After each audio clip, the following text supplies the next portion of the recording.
All right, so this is some breaking news that we're covering for our audience.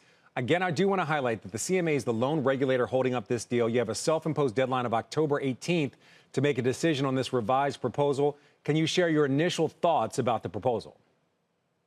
Yeah, so there are two important developments actually for us to update on today. The first is that we have finalized the legal order that confirms the prohibition of the original deal between Microsoft and Activision. And that's important because it means that original deal cannot proceed.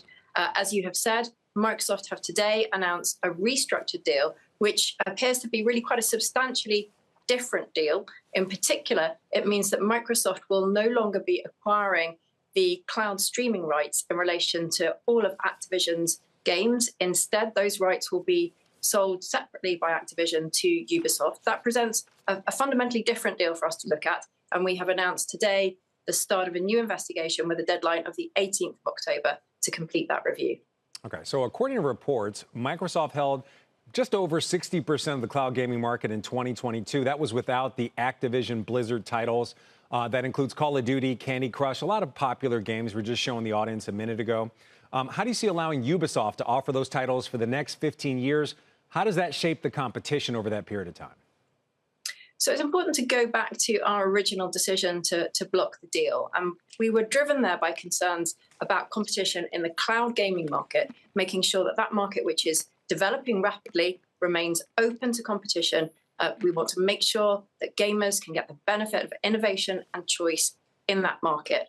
Now, what we had concerns about originally was the combination of Microsoft's very strong position in cloud with Activision's content in games. And in particular, that Activision would have the ability to control how that content, that Microsoft, would have the ability to control how that content was distributed. What we have now is a new transaction structure which puts that control in the hands of a separate party, an independent games company, Ubisoft. And Ubisoft will be able to enter into all sorts of separate licensing deals with other cloud gaming providers, for example, supporting different kinds of subscription services, being able to offer cloud gaming through non-Windows operating systems, keeping that market open. Now, we haven't taken a final decision. We are today simply opening a new investigation, but Microsoft have made clear in their statement they believe that this deal fully addresses our competition concerns. We will be investigating that in the new investigation we've launched today.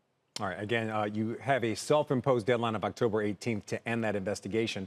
I want to talk to you more broadly about regulation. So the UK is also addressing competition in big tech more broadly with the Digital Markets Consumer and Competition Bill. It's a proposed law that your office has said addresses in part the potential competitive challenges of AI. So give us a sense of the importance of this bill more broadly. How could it potentially impact some of our big U.S. tech companies?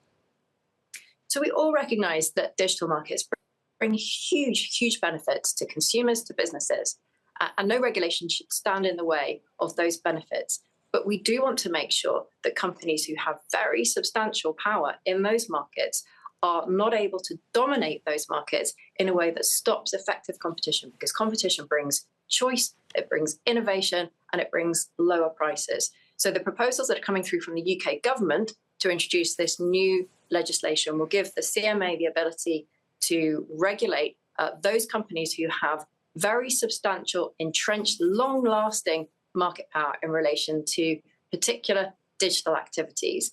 And there will be rules that control how those companies engage in those markets. Now, I should say that we would encourage companies to engage really actively and collaboratively with us as those new rules come through.